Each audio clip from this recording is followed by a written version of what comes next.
नमस्कार. नुकतीच विधान परिषदेची निवडणूक जाहीर झाली महाराष्ट्राची. या महाराष्ट्र विधान परिषदेच्या निवडणुकीमध्ये येत्या 12 जुलैला निवडणुका होते आहे. या 12 जुलैला 11 जागांसाठी निवडणूक होते आहे महाराष्ट्रामध्ये. कारण 27 जुलैला त्यामध्ये विधान परिषदेवरील 11 सदस्य हे निवृत्त होत आहे. या 11 जागांवर 11 उमेदवार 12 जुलैला निवडून द्यायचे आहे. या 11 उमेदवारांमध्ये कोणते आमदार आहे तर याच्यामध्ये बरेचसे जे आमदार आहे हे परिचित स्वरूपाचे आमदार आहे. याच्यामध्ये निलय नाईक भारतीय जनता पक्षाचे आमदार हे निवृत्त होत आहे. यामध्ये काँग्रेसच्या प्रज्ञा सातव निवृत्त होत आहे. यामध्ये वजाहत मिर्झा काँग्रेसचे आमदार हे सेवानिवृत्त होत आहे. यामध्ये शेकापचे जयंत पाटील हे सेवानिवृत्त होत आहे. यामध्ये जे सदस्य आहे अनिल परब उद्धव ठाकरे गटाचे आमदार हे निवृत्त होत आहे. याच्यामध्ये रासपचे आमदार महादेव जानकर हे निवृत्त होत आहे. आणखी काही सदस्य असे मिळून 11 सदस्य हे सेवानिवृत्त होत आहे. त्याच्यामुळं 12 जुलैला हे निवडणुकी होते आहे. या निवडणुकीमध्ये कोण मतदान करतात तर विधानसभेचे आमदार या निवडणुकीमध्ये मतदान करतात. परंतु ज्या ज्या परिस्थितीमध्ये हे निवडणूक होते तेव्हा तेव्हा जेवढी विधानसभेची सदस्य संख्या असेल तेवढे सर्वचे सर्व लोक जे आहे हे विधान परिषदेच्या निवडणुकीमध्ये मतदान करतात. सध्या महाराष्ट्र विधानसभेची सदस्य संख्या ही 274 आहे. तशी एकूण टोटल ती 288 आहे. परंतु त्यापैकी 14 जागा ज्या आहे ह्या 14 जागा विधानसभेच्या या रिक्त आहे. म्हणजे 274 लोकच फक्त या विधान परिषदेच्या निवडणुकीमध्ये मतदान करणार आहे. महाराष्ट्राच्या ज्या 12 जुलै रोजी जे निवडणूक होते आहे विधान परिषदेची ती. त्या 14 जागा रिक्त कशा झाल्या? त्या 14 जागा या पद्धतीनं रिक्त झाल्या की 4 सदस्य जे आहे हे 4 सदस्य यांचं निधन झालं आणि उरलेले जे 10 सदस्य जे आहे या 10 सदस्यांनी राजीनामा दिल्या. ह्या राजीनामा देण्यामागची कारणं ही वेगवेगळ्या स्वरूपाची होती. काही सदस्य हे राज्यसभेवर नियुक्त झाले म्हणून त्यांनी राजीनामा दिला. काही सदस्य जे आहे हे लोकसभेवर निवडून गेले म्हणून त्यांनी राजीनामा दिला. याच्यामध्ये सर्वच पक्षाचे सदस्य यांना राजीनामा द्यावा लागला कारण ते लोकसभेचे सदस्य म्हणून निवडून आले म्हणून. यामध्ये शिंदे गटाचे रवींद्र वायकर ते निवडून आले म्हणून त्यांनी राजीनामा दिला. याच्यामध्ये शिंदे गटाचे संदीपान भुमरे औरंगाबादचे आमदार जे आहे यांनी राजीनामा दिला जे लोकसभेवर निवडून गेले. यामध्ये जे निवडून आलेले जे लोक आहे याच्यामध्ये वर्षा गायकवाड मुंबईमधून निवडून आल्या काँग्रेसचे आमदार होते त्यानंतर सोलापूरवरून प्रणिती शिंदे निवडून आल्या लोकसभेवर निवडून गेल्या त्याच्यामुळे त्यांनी राजीनामा दिला. त्यानंतर चंद्रपूरच्या ज्या आमदार होत्या प्रतिभा धानोरकरताई या निवडून आल्या म्हणून त्यांनी राजीनामा दिला. असे जे लोक आहे की जे जे लोकसभेवर निवडून गेले त्या कारणास्तव त्यांनी राजीनामा दिला. असे 10 लोक आहे की त्यांनी विधानसभा सदस्यत्वाचा राजीनामा दिला.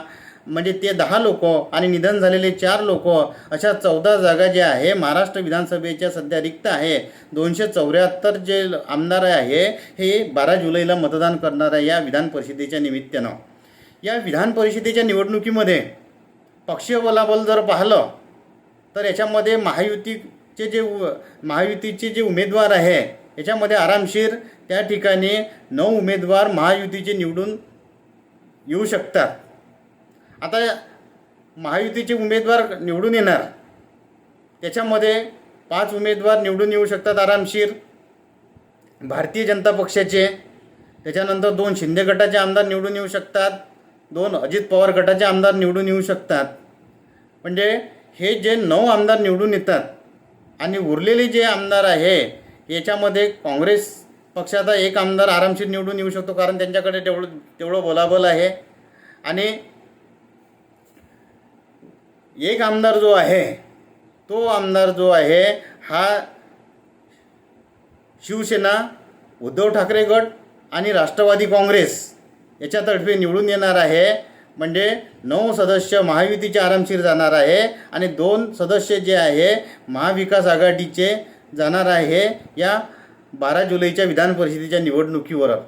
कारण 274चं जे कोटा जर काढला तर विधान परिषदेवर निवडून येण्यासाठी 23 आमदारांचा कोटा असणं अतिशय आवश्यक आहे. आणि या 23 आमदारांचा कोटा निवडून येण्यासाठी आवश्यक असताना आपल्याला माहीतच आहे की महायुतीमध्ये तेवढा कोटा आहे. याचे 9 उमेदवार 9 आमदार आरामशीर विधान परिषदेवर निवडून येऊ शकतात आणि 2 जे आमदार आहे हे महाविकास आघाडीचे निवडून येऊ शकतात, कारण त्यांच्याजवळ तेवढा कोटा आहे म्हणून तेवढे फक्त त्यांचे तेवढे उमेदवार निवडून येऊ शकतात. सांगायचं तात्पर्य असं की या निवडणुकीमध्ये बरोबर आजच्याच दिवशी म्हणजे 20 जून 2022ला 2 वर्षाच्या अगोदर महाराष्ट्रामध्ये विधान परिषदेची निवडणूक झाली होती. त्या विधान परिषदेच्या निवडणुकीच्या अगोदर आणखी एक निवडणूक झाली होती. ती निवडणूक होती राज्यसभेची निवडणूक. 10 जूनला राज्यसभेची निवडणूक झाली आणि 20 जूनला विधान परिषदेची निवडणूक झाली. विधान परिषदेची निवडणूक झाली आणि त्या विधान परिषदेच्या निवडणुकीमध्ये दुसऱ्याच दिवशी शिवसेना या पक्षामध्ये बंड झालं आणि ते बंड एवढं मोठं बंड झालं की अख्खा पक्षच त्या ठिकाणी फुटला. असं म्हणतात की जी राज्यसभेची जी निवडणूक झाली 2022ची, या राज्यसभेच्या निवडणुकीमध्ये त्या बंडाचं बीज पेरलं गेलं आणि विधान परिषदेच्या निवडणुकीमध्ये त्या बंडाला यश आलं. अशा स्वरूपाची निवडणूक 2 वर्षांनंतर महाराष्ट्रामध्ये होते आहे विधान परिषदेची. परंतु तिथं राज्यसभेची जी निवडणूक झाली होती ती राज्यसभेची निवडणूक आता नाही आहे. आता त्या राज्यसभेच्या जागी जी निवडणूक लागलेली आहे जे महाराष्ट्रामध्ये 26 जूनला आहे, ह्या 26 जूनला पदवीधर मतदारसंघाची निवडणूक आहे आणि 12 जुलैला विधान परिषदेची निवडणूक आहे. फक्त निवडणुकीचं स्वरूप बदललं, पण जुने जे आहे 2022ची पुनरावृत्ती या ठिकाणी होते आहेत. तेव्हाही 2 निवडणुका झाल्या होत्या, आताही 2 निवडणुका होणार आहे. आणि त्या 2022च्या निवडणुकीमध्ये जे बंडाचं बीज पेरलं गेलं पहिल्या निवडणुकीमध्ये आणि दुसऱ्या बंडामध्ये यश आलं, अशा स्वरूपाचं बीज या निवडणुकीमध्ये पेरल्या जाईल काय अशी भीती सध्या निर्माण झालेली आहे. कारण 2022मध्ये काय झालं होतं तर 2022मध्ये राज्यसभेमध्ये जी निवडणूक झाली होती आणि विधानसभेच्या सदस्यांना मतदान करण्याचा अधिकार होता. विधानसभेच्याच आमदारांनी त्या ठिकाणी मतदान केलं. भारतीय जनता पक्षाचा जो आमदार होता, जो राज्यसभेवर सदस्य जाणार होता, ते होते धनंजय महाडिक नावाचे एक उमेदवार.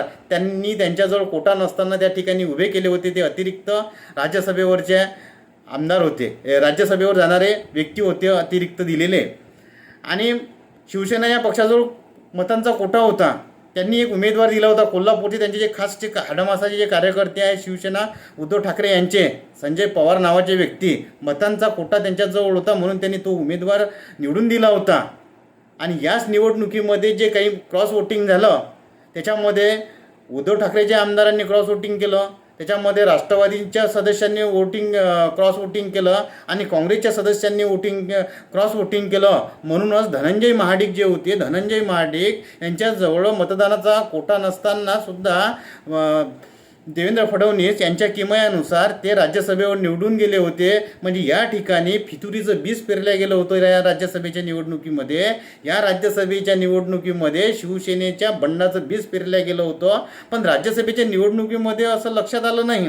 म्हणजे लक्षात आलं होतं, पण लक्षात आल्यानंतर कोण फितुरी केली हे जाहीररित्या कोणीच कोणाचं नाव घेत नव्हतं. कारण तिन्ही पक्षाचे जे कार्यकर्ते होते, म्हणजे राष्ट्रवादी काँग्रेस, त्याच्यानंतर शिवसेना आणि आय काँग्रेस, या तिन्ही पक्षाचे जे कार्यकर्ते होते हे विश्वासास पात्र होते, हे हाडामासाचे कार्यकर्ते होते.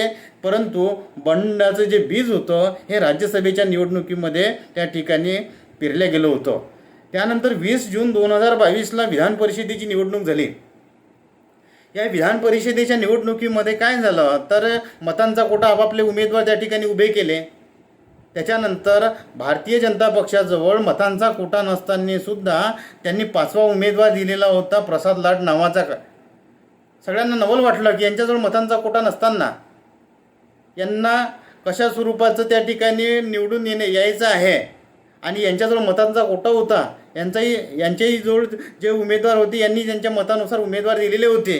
त्या ठिकाणी जे होते चंद्रकांत हंडोरे नावाचे उमेदवार दिलेले होते. परंतु या निवडणुकीमध्ये मतांचा कोटा असून सुद्धा चंद्रकांत हंडोरे जे होते काँग्रेस पक्षाचे हे पराभूत झाले होते आणि मतांचा कोटा नसताना जे सदस्य जे होते प्रसाद लाड हे निवडून आले होते आणि त्याच्यानंतर 21 जूनला एकनाथ शिंदे आपले 40 जे आमदार आहे म्हणजे सुरुवातीला कमी आमदार होते हे आमदार घेऊन डायरेक्ट सुरत या ठिकाणी निघून गेले आणि सुरतवरून मग आपल्याला माहीतच आहे कशी त्यांची सफर झाली. मग सुरतवरून ते गुवाहाटी गेले आणि गुवाहाट्यावरून मग जे आहे हे गोवा या ठिकाणी गेले आणि त्याच्यानंतर मग हळूहळू त्यांच्या समवेत काही आमदार शिवसेनेचे या ठिकाणी गेले आणि त्यांनी त्या ठिकाणी मोठ्या स्वरूपाचं बंड झालं आणि महाराष्ट्रामध्ये सत्तांतर मोठ्या प्रमाणामध्ये झालं. एक बंड त्या ठिकाणी सुरू झालं या निवडणुकीच्या माध्यमातून की ज्याची जी बीजं होती हे राज्यसभेच्या निवडणुकीमध्ये पेरल्या गेली 2 वर्षाच्या अगोदर आणि त्यांना जे संधी मिळाली ती विधान परिषदेची संधी मिळाली. विधान परिषदेच्या नंतर ते बंड विधान परिषदेच्या दुसऱ्या दिवशी ते बंड गळून आलं. हा सर्व इतिहास आहे. सध्याची परिस्थिती तशीच आहे परंतु ते बंड कोणत्या पक्षामध्ये होईल हे सांगता येणार नाही. अगोदरचं जे बंड होतं हे महाविकास आघाडीमध्ये झालं आणि सध्याचं जे बंड होणार आहे किंवा बंड होईल की नाही होईल किंवा तशी परिस्थिती सध्याची कोणत्या ठिकाणची निर्माण झालेली आहे तर ती महायुतीमध्ये तयार झालेली आहे तशी परिस्थिती. कारण जे लोकांनी बंड घडून आणलं कारण नुकतीच लोकसभेची जी निवडणूक झाली या लोकसभेच्या निवडणुकीमध्ये जे लोक आहे हे लोक या लोकसभेच्या निवडणुकीमध्ये लोकांनी प्रत्येक पक्षाचा ग्राफ पाहिला. या लोकसभेच्या निवडणुकीमध्ये कोणत्या पक्षाला काय किती सदस्य निवडून लोकांनी दिलं कोणत्या ठिकाणी कशा पद्धतीनं नॅरेटिव्ह सेट करण्यात आलं त्याच्यानंतर लोकांनी कोणत्या पक्षाला स्वीकारलं आणि कोणत्या पक्षाला नाकारलं हे सर्वच सर्व या लोकसभेच्या निवडणुकीमध्ये लोकांनी पाहिलं त्या आमदारांनी पाहिलं. त्याच्यामुळं याच्यामध्ये शरद पवार गटांना लोकांनी स्वीकारलं या निवडणुकीमध्ये काँग्रेसला लोकांनी स्वीकारलं यामध्ये उद्धव ठाकरेच्या शिवसेना या पक्षाला स्वीकारलं. त्याच्यामुळं महायुतीचे जे पक्ष आहे महायुतीचे जे आमदार आहे की ज्यांनी 2022ला बंड केलं होतं तशा स्वरूपाचं बंड महायुतीमध्ये घडेल काय आणि महायुतीमध्ये जी आमदारांची जी अस्वस्थता आहे ही अस्वस्थतामध्ये क्रॉस वोटिंग होईल जसं महाविकास आघाडीमध्ये क्रॉस वोटिंग झालं होतं 2022ला तशा स्वरूपाचं क्रॉस वोटिंग या विधान परिषदेच्या निवडणुकीमध्ये आणि पदवीधर निवडणुकीमध्ये होईल काय हे देखील मोठ्या स्वरूपाची प्रत्येक पक्षाला भीती आहे. कारण बंड केलेल्या आमदारांच्या पायाखालची वाळू सरकलेली आहे. 2-4 महिन्यानंतर विधानसभेच्या निवडणुका आहे. या विधानसभेच्या निवडणुकीमध्ये बंड केलेले जे आमदार आहे म्हणजे गद्दार ज्यांना म्हटल्या जाते की बेईमानी करून त्यांनी पक्ष सोडला त्या आमदारांना माहीत झालेलं आहे की लोक आपणाला स्वीकारणार नाही आहे. त्याच्यामुळं पुन्हा आपल्याच पक्षामध्ये पुन्हा रिएंट्री करायची. मग रिएंट्री करण्यासाठी कोणतं माध्यम आहे तर विधान परिषदेची आणि पदवीधरांची निवडणूक आहे. पदवीधर मतदारसंघाची निवडणूक आणि विधान परिषदेची निवडणूक ह्या 2 संध्या जर गेली या दोन्ही संधी जर आपल्याजवळून जर निसटल्या तर नंतरच्या काळामध्ये हे पक्ष आपल्याला घेणार नाही. म्हणून या विधान परिषदेच्या निवडणुकीमध्ये अशा स्वरूपाचं जे आहे बंड होईल काय याची भीती प्रत्येक पक्षाला लागलेली आहे. विशेषतः भारतीय जनता पक्षाला लागलेली आहे. विशेषतः त्या ठिकाणी अजित पवार गटाला लागलेली आहे. विशेषतः ही भीती जी आहे एकनाथ शिंदे यांच्या शिवसेनेला लागलेली आहे. कारण हे जे आहे हे गद्दारी करूनच दुसऱ्या पक्षामध्ये गेलेले आहे. हे बंड करूनच दुसऱ्या पक्षात गेलेले आहे. ही जे आहे या इतिहासाची पुनरावृत्ती होणार काय 2022ची पुनरावृत्ती होणार काय. कारण राज्यसभेमध्ये 20 पेरल्या गेलं इकडे पदवीधर मतदारसंघामध्ये 20 पेरल्या जाईल. त्यांना विधान परिषदेवर यश आलं त्या बंडाला 2022च्या तर 2024च्या बंडामध्ये या विधान परिषदेला यश येणार. परंतु क्रॉस वोटिंग होईल का हा एक महत्त्वाचा मुद्दा आहे या विधान परिषदेच्या निवडणुकीमुळं आणि म्हणूनच आपलं क्रॉस वोटिंग होणार नाही याची दक्षता सर्व जे राजकीय पक्ष आहे हे राजकीय पक्ष या विधान परिषद निवडणुकीच्या माध्यमानं घेते आहे. या सर्व विधान परिषदेच्या निवडणुकीमध्ये जर समजा भारतीय जनता पक्ष आणि महाविकास आघाडी याच्यामध्ये अतिरिक्त जर उमेदवार जर दिला तर या अतिरिक्त उमेदवाराच्या निवडीवरूनच क्रॉस वोटिंग झाल्याचं लक्षात येणार. या विधान परिषदेमध्ये जर येत्या विधानसभेच्या निवडणुकीमध्ये जर आमदारांना जर आपापल्या पक्षाकडे जर परत जायचं जर असेल तर विधान परिषद ही एक नामी संधी प्रत्येक आमदाराजवळ आलेली आहे आणि प्रत्येक आमदारानं त्या संधीचं सोनं करण्याची ताकद जर दाखवली तरच त्यांचा भविष्यातला येणारा जो काळ आहे हा सुवर्ण काळ आहे. नाहीतर मग त्यांना या विधानसभेच्या 2024च्या निवडणुकीमध्ये प्रत्येकाला मैदानामध्ये उतरतच आहे. तुर्तास या विधान परिषदेच्या निवडणुकींची सुवर्ण संधीचा प्रत्येक आमदारांना फायदा घ्यावा एवढीच अपेक्षा करूया. धन्यवाद. जय हिंद, जय भारत.